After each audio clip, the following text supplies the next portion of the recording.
ABC 30 Action News starts now with breaking news. You're apparently witnessing what is likely the biggest commercial airliner crash in the United States in the last 2 decades. Tragedy near our nation's capital, where an American Airlines plane with 64 on board and an Army helicopter collided in midair last night while landing at Ronald Reagan National Airport in Virginia. Now you can see the plane just above the horizon burst into flames upon impact. Now the crash captured on a live stream from an Earth cam. And good morning. Thank you for joining us at 6 a.m. I'm Jason Oliveira alongside Jessica Harrington. A frantic and massive search that continued throughout the night is now turning into a recovery effort this morning in the frigid Potomac River. Officials say at least 27 bodies have been recovered so far from the plane's wreckage and one from the helicopter. That says everyone on board is feared dead. Several members of the U.S. figure skating community, as well as 2 Russian figure skaters, were confirmed to be on board the American Airlines flight.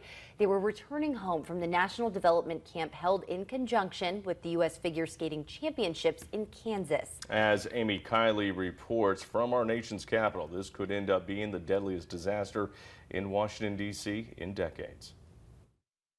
I saw the plane banking at an angle that a plane shouldn't bank, and I saw sparks flying. Officials say an aircraft carrying 64 people collided with a helicopter in midair in Washington overnight. The military says an Army Black Hawk coming from Virginia on a training flight was involved. You know, when one person dies, it's a tragedy, but when many people die, it's an unbearable sorrow. American Airlines says PSA operated Flight 5342 from Wichita, Kansas, was trying to land at Reagan National Airport. The company says it had 60 passengers and 4 crew members on board when it went down in the Potomac River. We are apparently witnessing what is likely the biggest commercial airliner crash in the United States in the last 2 decades. The National Weather Service says the river's nighttime temperature is likely about 35 degrees. It says people can survive in water that frigid for about 90 minutes.